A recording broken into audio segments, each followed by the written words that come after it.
안녕하세요.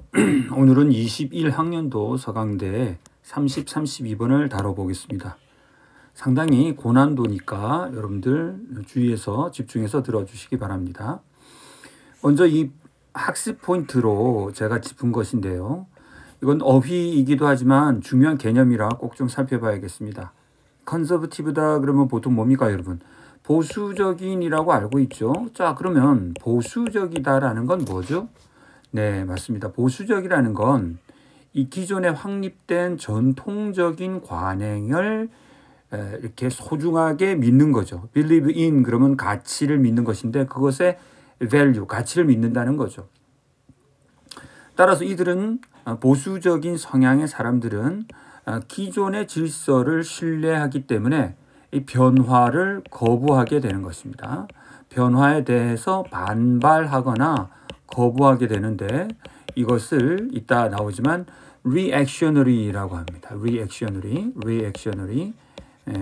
그래서 이 변화의 움직임을 동이라고 했을 때 그것을 반대한다 하여 이걸 우리나라 말로 번역할 때는 반동적이라고 번역을 해요. 반동한다 이렇게 얘기를 해요. 반동을 이렇게 번역이 되기도 합니다. 자, 다시 무슨 얘기죠? 컨서버티브는 기존의 질서와 관행을 이렇게 지키려고 하는 태도이기 때문에 어떤 변화나 그 개혁에 대해서 반발하거나 거부하는 태도를 보이는데 이것을 영어로 reactionary라고 합니다. 이 컨서버티브라는 단어는 경제학이나 우리가 경영학에서 사용되면 이 뜻이 아니라 보수적이라는 뜻이 아니라 줄여잡은이라는 뜻입니다. 줄여잡은. 자, 영영사전 보시면요. 바로 이렇게 lower than actual amount, 실제 양보다 더 적은 그러한 추정치, estimate, 혹은 guess, 추정을 한다는 거죠. 자, 그래서 어떤 예를 들어서 숫자를 예상하는데 뭐 예를 들어서 100만 원이 들 것 같다라고 이제 마음은 먹지만 그보다 더 줄여서 얘기하는 거죠. 60만 원 정도 들 것 같습니다. 이렇게 얘기하면 컨서버티브, 줄여잡아 말하는 겁니다. 자, 이 예문을 보세요. 그는 내게 주었다.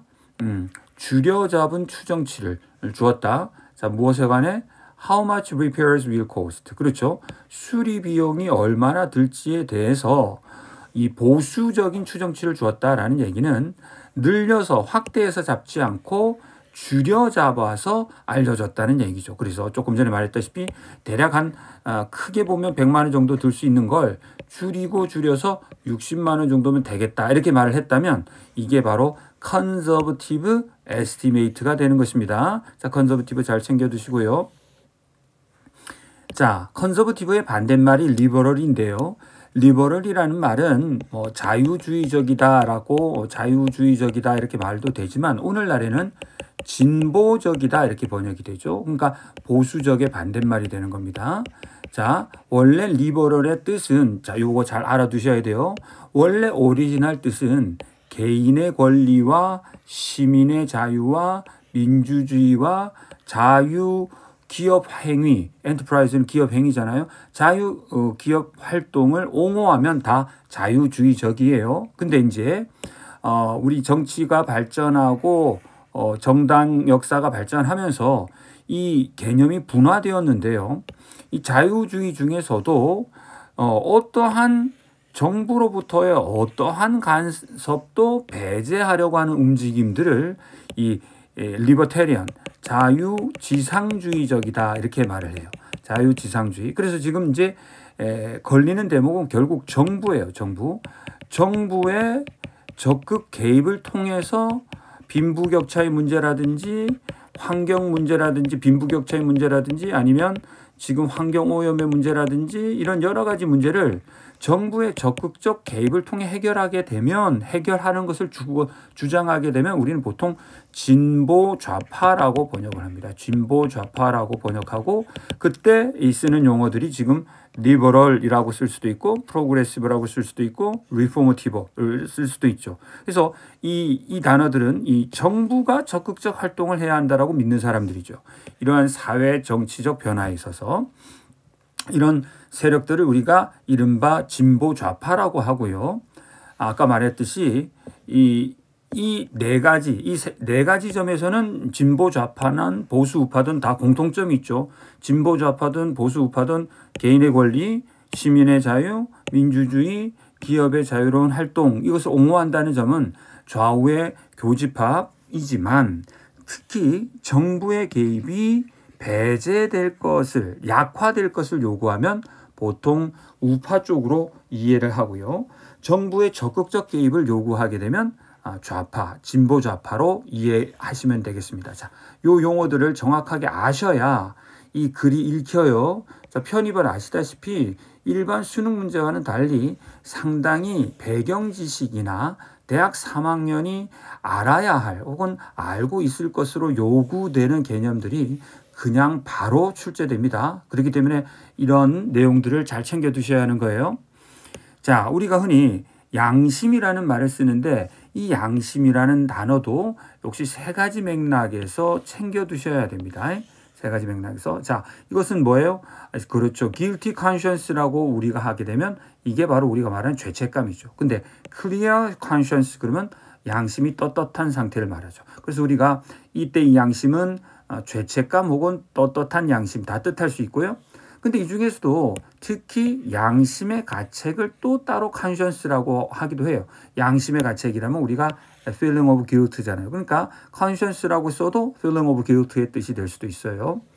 근데 정말 중요한 건 3번이죠. 해시태그.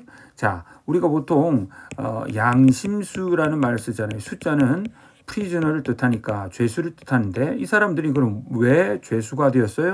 바로 이거죠. What you believe, 당신이 보기에 옳다라고 하는 것을 행하는 거죠. even though라는 것은 비록 뭐뭐일지라도 당신의 신념을 이때 있은 당신이 옳다고 생각하는 것을 doing, 실천하는 것인데 실천하는 것이 인기가 없고 어렵고 심지어 위험하기까지 하는데도 당신이 믿기에 올바른 것을 행하는 것을 말하죠. 그래서 우리가 양심수라는 것은 바로 이러한 자신의 신념을 지키려다가 실정법과 충돌을 일으킨 거죠. 실정법과 충돌을 일으켜서 실정법에서는 위법하다 혹은 위법하다라고 여기는 행위일지라도 나의 신념을 포기할 수가 없어서 이 실정법을 어겨가면서까지 이렇게 자신의 신념을 지킨 경우를 우리가 흔히 양심수라고 하잖아요. 그래서 이때도 이 conscience라는 단어를 써요. 그러니까 정리하면 독해를 할 때 이 conscience가 단순히 양심의 가책이나 아니면 그냥 올바른 양심이나 이런 잘잘못과 관련된 양심도 있죠. 이 둘은 다 뭐예요? 행위의 잘잘못과 관련된 개념인데 그거 아니고도 이렇게 신념과 관련된 개념도 있다라는 사실, conscience가 이것도 꼭 좀 기억해 주시면 되겠습니다. 자, 이렇게 해고도 또 어려운 어휘들이 많이 나와요. 자, obedience, 복종이죠. 동사 obey에서 왔어요. 복종하다. fundamental, 근본적인. communal, 공동체적인. 예를 들어서 communal bathroom, 그럼 무슨 뜻이겠어요? 공용 화장실이 되겠죠. 자, authority, 그럼 권위예요. 권위가 뭐예요? 그렇죠. 명령을 내리거나 결정을 내릴 수 있는 권한을 권위라고 합니다. 자, dwell, 살다, 거주하다.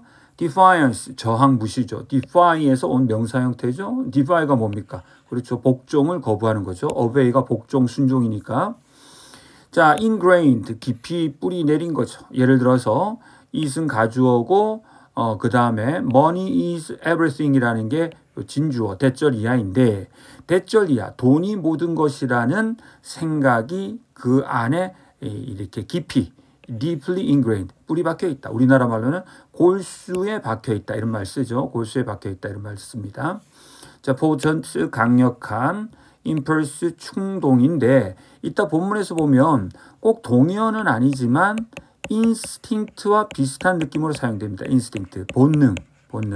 그러니까 어떤 이성적인 혹은 우리가 학습해서 아는 것이 아니라 어떤 본능적으로 우리가 그렇게 느껴지는 것. 그런 것을 우리가 보통 이렇게 충동이라고 하잖아요. 그래서 이 impulse라는 단어가 우리 본문에서는 이 instinct와 비슷한 느낌으로 사용돼요. 자, 너무 많이 나온 단어죠. override. override는 결정을 뒤집는 것이죠. 이 결정을 뒤집는 걸 기각하다라고 하죠. 이 첫 번째 예문을 보면 바로 이게 overrule과 동의어입니다. overrule이라고 써도 돼요. 그래서 it is theoretically possible for him. 이 가주어가 되고 for 의미상의 주어가 되고 to overrule이 진주어가 돼서 이론적으로는 그가 그 결정을 기각할, 뒤집을 수 있지만 가능성은 적다. 뒤집을 것 같지 않다. 이런 말이죠. 자, override는 또한 무엇보다 더 중요성이 앞선다. 이런 말이거든요. 그래서 이때 이런 식으로 쓰면 안전에 대한 우려가 다른 여러 가지 우려보다 더 앞선다. 어떤 중요도에서 이런 뜻입니다. inherent 그러면 어떤 내재된 본질적인 것을 타고났다 이런 얘기죠. fabric 원래는 직물천인데 우리 본문에서는 조직이라는 뜻입니다. oppression 억압 억누르는 거죠. 자, 우리 이 본문에는 humanist라는 단어가 나오는데요. humanist가 누굽니까? 인본주의자죠. 그럼 인본주의가 누굽니까? 인본주의자 그랬는데 인본주의가 뭐냐? 자, 인본주의는 바로 이 상당히 중요한 단어인데요. 휴머니즘. 인본주의라는 것은 사람들이 본질적으로 선량하고 모든 문제들을 해결할 수 있다. 무엇을? 바로 어떤 종교의 힘에 의지 않고서도 이 이성을 이용해서, 즉 이성. 그러니까 우리가 보통 인본주의라는 것은 인간에 대한 믿음이고 인간을 신뢰한다는 거죠. 인간을 신뢰. 신을 신뢰하는 게 아니라 종교를 신뢰하는 게 아니라 인간 자체를 신뢰한다는 거고 인간을 신뢰한다는 건 바로 인간의 이성을 신뢰한다는 얘기예요. 그래서 우리가 보통 인본주의자 그러면 보통 이 사람들은 그럼 뭐예요? 교회나 성당이나 법당에 나가기보다는 과학이나 이 철학을 하는 사람들일 가능성이 큰 거죠. 또 다른 영영사전에서도 비슷한 말을 합니다. 인본주의적 신념이란 합리주의적 견해나 사고 시스템으로서 가장 중요한 프라임 가장 우선 중요하다는 것을 어태칭 부여한다. 어디에? 인간에게 어떤 신적이거나 초자연적인 문제보다는 이렇게 된 거죠. 자, 인본주의. 그래서 이 본자가 여러분 근본 본자잖아요. 그렇죠? 인간이 모든 문제의 근본이다. 정체성이죠. 아이덴티티. 정체성이 뭡니까? 그렇죠. 어떤 사람이나 물체가 무엇인지에 대한 그 특징들을 그걸 결정지어주는 특징을 정체성이라고 하죠. 자, 토탈리테리아니즘 전체주의입니다. 전체주의란 바로 이렇게 중앙집권화되고 독재적이며 그렇기 때문에 철저한 국가에 대한 복종을 이렇게 요구하는 정부 시스템입니다. 한마디로 독재국가입니다. 한마디로 독재국가죠. 자, 또 다른 식으로는 이렇게 설명할 수도 있겠죠. 어떠한 국민들을 통제하려는 거예요. 국민들을 통제하려는 거죠. 아주 엄격히, in a strict way, 엄격히, 절대적 권력을 가지고, complete power, 절대적 권력을 가지고. 그런데 그 권력은 절대 누구도 반대할 수가 없어요. 반대하다가는 총살, 그죠? 교화소에 끌려간다. 자, 모럴리티가 뭐예요? 어떤 행동이 옳은 것이고 어떤 행동이 잘못된 것인지에 대한 우리의 믿음을 도덕성이라고 하죠. 자, 헤게모니라는 것은 다른 국가나 다른 집단의 사람들에게 이래라 저래라 통제력을 행사하거나 영향력을 발휘할 수 있는 파워를 헤게모니, 패권이라고 그러죠. 카몬센스, 상식, 매니페스토, 어떤 단체의 선언문입니다. 우리 단체가 추구하는 바를 요약해 놓은 그런 선언문을 말하죠. 자, 이게 아까 제가 컨저버티브라는 단어와 함께 설명드린 겁니다. 자, 컨저버티브는 뭐라 그랬죠? 어떤 변화를 거부하고 기존에 이미 확립되어 있는 질서를 신뢰하기 때문에 변화를 뭐 하겠어요? 변화를 반대하겠죠. 어떤 정치 사회적 진보나 개혁을 반대하는 것을 반동이라고 얘기해요. 자, 사고 실험이라는 말이 나옵니다. 원래 실험은 우리가 실제 실험을 해야 되는데 어떤 가설이 있으면 그 가설의 의미에 대해서 이렇게 저렇게 정신적으로 판단해 보는 걸 말해요. 실제 실험이 아니라 이걸 우리가 사고 실험, 생각으로 하는 실험이라 해서 사고 실험이다 이렇게 말을 합니다. 자, IQS 그러면 묵인하다. 묵인하다는 것은 그냥 잠자코 있으면서 그렇죠. 반론을 제기하지 않고 어떤 일이 벌어지도록 동의하거나 허용하거나 수용하는 것을 말해요. 자, 이데올로기는 이념이죠. 이념이 뭡니까? 어떠한 신념의 혹은 사상의 체계로서 어떤 사상이냐 하면 이렇게 그렇죠. 어떤 경제적이거나 정치적인 이론 이것의 토대가 되는 그러한 사상을 우리는 보통 이념 이데올로기라고 합니다. 자, 요거 퀴즈 한번 가져와 봤어요. 던지다, 내던지다라는 뜻도 있고요. 우리 감정이나 활동의 최고조, 음의 높이 혹은 물건을 팔도록 사람을 설득하는 권유나 홍보 이런 걸 뭐라고 하죠? 예, 본문에 피치가 나옵니다. 피치.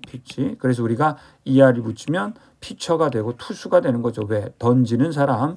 이렇게 되겠습니다. 자, 본문으로 가보죠. 서강대 21학년도 문제입니다. 자, 필자의 이 발표문은 most, 뭐뭐일 가능성이 가장 크다. 어디, 누구의 발표문일 것 같다. 이런 말이죠. 자, 그러니까 이것은 글의 성격이나 필자가 어떤 사람이겠느냐를 추측하라는 필자 추론 문제 알았죠? 글의 성격이나 필자를 추측하게 하는 추론 문제입니다. 자, 빈칸 3블랭크가 나왔어요. 3개 빈칸을 다 맞춰야 되는 3블랭크. 그 다음에 추론이 나왔는데 추론에 리스트가 붙었으니까 가장 추론하기 어려운 내용을 골라라. 이런 내용입니다. 자, 복종이란 근본적인 요소이다. 사회생활의 구조에 있어서. 자, 그럼 키워드는 복종이겠죠. 복종. 자, some system of 랄랄라. 자, 어떠한 체계는 requirement of all communal living. 모든 공동체적 삶에 있어서 필요 조건이다. requirement, 필요 조건이고 It's only the person, 유일한 사람, 한 사람밖에 없다. dwelling, 어디서 살아가는? in isolation, 고립되어서 살아가는, 무인도에서 살아가는 사람만 유일하다. 뭐, who is not forced to respond, who의 선행사는 요 person이에요. 그러면 not forced to니까 강요받지 않는, 반응하도록 강요받지 않는, defiance, 저항하거나 복종으로서 반응하도록 요구받지 않는 사람은 무인도에서 고립되어 살아가는 사람밖에 없다. 어디에? 자, respond to죠. respond to죠. 어디에? 타인의 명령이죠. 자, 이런 것들을 여러분 보셔야 돼요. 타인의 명령이 여기 들어가야 되는 거예요. 여기. 타인이 나한테 이래라 저래라 명령 내릴 수 있는 권한을 뭐라 그래요? 아까 우리 살펴봤죠. authority라고 하는 거죠. 자, 그럼 다시 해볼게요. 자, 다 지우고, 자, 상황 판단을 해보세요. 지금, 이 서강대 선생님이 뭘 지금 요구하고 있습니까? 요 obedience는 근본적이라 그랬죠. 그러면 obedience라는 것은 타인의 명령 앞에 복종하는 거잖아요. 복종이란 자기가 해놓고 자기가 따르는 걸 복종이라 그러지 않잖아요. 타인의 명령에 복종하는 거죠. 그럼 이 타인이 이 명령을 내릴 수 있는 그러한 권한을 아까 뭐라고 그런다 그랬죠? 권위라고 했잖아요. 권위. 그렇죠? 권위. 이렇게 되겠죠. 자, 그래서 다시 넣고 다시 해석해 보면 복종은 사회적 삶의 구조에 있어서 가장 근본이 된다. 권위의 어떤 시스템은 필요 조건이다. 없어서는 안 된다. 모든 공동체적 삶에 있어서. 그리고 그런 사람만이 유일할 것이다. 고립되어 살아가는 사람만이. 강요받지 않는 사람. 저항하건 아니면 반대로 복종하건 간에 삽입어구. 타인의 명령 앞에, 즉 권위죠. 타인의 명령을 권위로 바꿔 쓰라 그랬죠. 권위 앞에, 타인의 명령 앞에 반응할 것을 강요받지 않는 사람은 무인도에서 홀로 살아가는 사람밖에 없다. 그럼 그 얘기는 우리 모두가 권위에 복종하도록 요구받는다는 거죠. 어떤 사람들에게 있어서는 복종이라고 하는 것이 깊이 뿌리 박혀 있는 행동이다. 깊이 뿌리 박힌 행동이다. indeed, 사실상 강력한 충동이다. 충동. 자, 깊이 뿌리 박힌 충동에 가깝다. 그래서 아까 제가 모두에 말씀드렸죠. 거의 인스팅트에 가깝다라는 거죠. 본능에 가깝다. 그러면 본능이 뭘 이겨버려요? 우리의 본능은 타고난 거잖아요. 그렇죠? 타고난 성향이 이게 본능인데 타고난 성향이 뭐예요? 후천적으로 학습된 것을 이겨버린다는 거죠. 후천적으로 학습된 거. 학습이라는 건 보통 뭐예요? 트레인이죠. 트레인. 훈련. 우리가 후천적으로 학습받은 내용을 override 해버리는 거죠. override. 아까 무효화 시켜버린다고요. 자, 여기 override라는 단어 아까 나왔었잖아요. 그렇죠? overriding. 자, 뭘? 그렇죠. 윤리에서 혹은 공감 능력에서 심퍼시 동정심 공감에서 혹은 도덕적 행위에 있어서 우리가 후천적으로 훈련받은 내용들까지 모두 무효화 시켜버리는 강력한 충동, 깊이 뿌리 박힌 행동이 바로 뭐다? 요 복종이라는 거죠. 자, 한번 다 지우고요. 자, 지우고 가겠습니다. 자, 그래서 그 다음 딜레마라는 건 이래야 되나 저래야 되나 그 어려움을 말하잖아요. 자, 어떤 복종의 권위에 여기 답이 나왔네. 이렇게 자, 권위에 대한 복종에 내재되어 있는 어떤 딜레마는 아주 오래되고 ancient 오래된 것이고 따라서 그 질문은 어떤 질문? whether 뭐뭐인지 아닌지 우리가 이때 원은 부정대명사라고 해서 그냥 일반인을 가리켜요. 우리가 과연 복종해야 하는지 말아야 하는지 자 여기서 whether는 뭐뭐인지 아닌지 이렇게 해석을 해요. 자 그래서 when 언제 명령이 뭐와 충돌할 때 자 여기서부터 여기까지 괄호를 쳐요. 그러면 the question이 주어가 되고 짝꿍이 되는 동사가 has been treated가 되는 거예요. 그러면 시작. 우리가 그 어떤 명령이 누구의 명령이? 타인의 명령이죠. 타인의 명령. 자 타인의 명령이 아까 뭐였어요? 권위잖아요. 권위. 요 타인의 명령과 권위의 명령과 나의 무엇이? 양심이 아까 양심 몇 번의 뜻? 옳고 그르고 행동 그게 아니라 신념 3번의 뜻이에요. 나의 신념과 상충할 때 과연 그 타인의 명령 권위에 복종해야 하는지 말아야 하는지라는 문제는 철학에서 철학적 분석에서 분석되어져 왔다. 다루어져 왔다. 언제? 거의 모든 역사적 시대에. 자 보수적인 철학자들은 뭐라고 말하겠어요? 그렇죠. 권위에 복종하라고 요구하겠죠. 보수적인 철학자들은 주장한다. 뭐라고 주장한다? 대디아라고 주장한다. 사회의 바로 그 어떠한 패브릭이 조직이 사회 조직 자체가 위협받는다. 무엇에 의해? 불복종에 의해. 즉 불복종은 아까 뭐였어요? 권위에 대한 저항이잖아요. 그렇죠? 권위에 대한 저항은 사회의 근간을 해친다라고 보는 반면 와일은 반면이에요. 자, 인본주의자들은 인본주의는 뭘 중시해요? 인간의 이성과 자유를 중시하잖아요.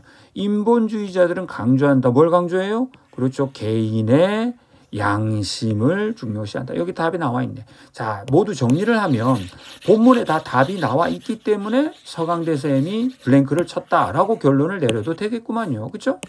자, 요 authority만 조금 어려웠겠는데 어쨌든 요 타인의 명령이 바로 권위이니까 이 A번 빵꾸에는 권위가 들어가고 두 번째 B번도 어려웠겠다. 그렇죠? 요 충동이 뭘 무효화시켜요? 우리의 후천적 훈련 혹은 학습을 무효화시키는 거죠. 그 다음에 여기 어떠한 우리의 양심과 충돌을 일으킨다라는 말이 여기 나와 있으니까 또 여기는 이렇게 되겠습니다. 그래서 31번은 이렇게 말씀드렸다시피 훈련, 그 다음에 양심 이렇게 가는 4번이 정답이 되는 거죠. 자 그러면 이 필자의 발표문은 무엇인 것 같으냐? 이럴 때는 이제 소거법을 써야 됩니다. 소거법이라는 건 넌 아니야, 응 너도 아니야, 응 너도 아니야. 얘가 남았네. 얘를 틀렸다고 말하기가 힘드네. 그럼 얘가 답이에요. 알았죠? 자 해볼까요? 먼저 소거해 볼게요. 컴퓨터 프로그래머의 어떠한 선언서다. 얘는 아니겠죠. 심리학자가 새로운 고객에게 홍보질, 마케팅하는 글이다. 이것도 아니겠죠. 자, 그 다음에 정치인의 연설문이다. 위기의 순간. 자, 연설문이라는 건 보통 여러분 이렇게 하십시오. 과연 이렇게 한단 말입니까? 하면서 사람들의 감정을 자극하고 대단히 이 인상적으로 말을 해야 돼요. 그런 게 전혀 없잖아요. 그렇죠? 이건 그냥 아주 건조하고 건조한 글입니다. 이것은 말 그대로 아까 우리가 보았다시피 사고 실험이죠. 사고 실험. 어떤 사회 이론가의 사고 실험이라는 거예요. 혼자서 생각하는 거죠. 뭐라고? 타인의 명령에 따를 것인가 말 것인가라고 하는 것이 이 복종의 문제가 아주 사회구조에서는 중요하다라고 하면서 자기 혼자 이렇게 생각하고 있는 거죠. 어떤 가설을 먼저 세우고 아까 어떤 가설? 복종이라고 하는 것은 요게 가설이에요. 복종이라고 하는 것은 사회구조에 있어서 근간이 되는 요소다. 이 가설을 가지고 그 가설에 대해서 왈가왈부 이야기하고 있는 글이다라는 얘기죠. 정답은 2번입니다. 2번. 자, 추론할 수 없는 것을 골라라. whether 뭐뭐이건 아니건 간에 아까 우리 본문에 나온 요 whether는 명사절을 이끌어요. 전치사 오브의 목적어가 되어야 되니까 명사절일 때는 아까 말씀드렸듯이 뭐뭐인지 아닌지 이렇게 해석하지만 이렇게 콤마로 끊겨져 있으면 요건 명사절이 아니라 부사절을 이끌고 부사절을 이끌 때의 whether는 뭐뭐이건 아니건 간에 뭐뭐이건 아니건 간에 이렇게 번역을 해요. 그러면 우리가 묵묵히 따르건 간에 아니면 행동으로 옮기건 간에 우리는 어쨌거나 사회적인 프로그램이 되어 있다. 사회적으로 프로그램이 되어 있다는 것은 결국 타인으로부터 어떠한 영향을 받는다는 거죠. 사회적이라는 말은 바로 타인으로부터 우리에게 학습되어져 있는 요소가 있다는 거예요. 아까 요 훈련이라는 요소도 뭐예요? 사회적 학습이잖아요. 사회적 학습. 우리는 윤리에 대해서 혹은 공감에 대해서 혹은 도덕적 행동에 대해서 부모님으로부터 선생님으로부터 친구로부터 뭘 해요? 그렇죠. 사회적으로 학습되는 겁니다. 사회적으로 학습됐다는 것을 사회적으로 프로그래밍 되었다라고 표현한 거죠. 맞는 말이죠. 자, 보수파의 비평은 어떤 반동적이다. 제가 말씀드렸죠. 이 반동적이라는 것은 개혁이나 변화를 거부하는 것이고 사람들의 두려움에 입각한다. 사람들의 두려움. 아까 뭐라고 그랬어요? 우리가 오징어 게임에서 이러다간 다 죽어 그러잖아요. 이러다간 다 죽어. 사회의 근간이 다 망가져. 이렇게 불복종하면 사회가 다 망가져 라고 외치면서 사람들의 행동을 조절하려고 하죠. 그래서 보수파의 비평은 주로 변화를 거부하며 그리고 사람들의 두려움에 입각해 있는 거죠. 자, 범죄성 혹은 범죄라고 하는 것은 단순히 한 개인이 사회적으로 그들에게 주어진 규칙을 준수하지 못한 데 따른 것이다. 자, 이 범죄에 대한 이야기는 물론 복종과도 관련이 있지만 지금 필자는 이 복종의 문제를 아까 보았지만 이 양심의 문제, 즉 권위라는 건 타인의 명령이잖아요. 그렇죠? 타인의 명령에 대해서 우리가 따를 것인가 아니면 개인의 양심을 쫓을 것인가 이 차원을 얘기하고 있었는데 그렇죠. 좀 상관없는 저 딴 나라 세상 이야기죠. 그래서 이거는 글 전체의 범위를 벗어나 있다. 그래서 이런 경우를 out of scope라고 해요. out of scope. 그 글 전체의 범위를 벗어나 있습니다. 그래서 3번이 추론될 수가 없는 거죠. 자, 복종이라고 하는 것은 not only but also 도덕적 윤리적일 뿐만 아니라 역사적이고 정치적이고 이데올로기적이다. 그래서 위에서 보았다시피 이런 경우는 대단히 이제 윤리적이고 도덕적인 반면 또 이런 경우에는 아까 말씀드렸다시피 사회의 근간을 해치는 것이다. 혹은 이 역사적 시대에 논란이 되어 온 문제다. 이런 얘기들은 다 이 복종의 문제가 이 역사적이고 정치적이고 이념적인 문제라는 것을 또 함의하고 있는 거죠. 그래서 추론 가능하다는 거죠. 그래서 정답은 3번이 되겠습니다. 자, 오늘 상당히 어렵고 난해한 그런 개념과 용어들이 많이 나왔는데요. 복습을 통해서 잘 살펴보시기 바랍니다. 감사합니다.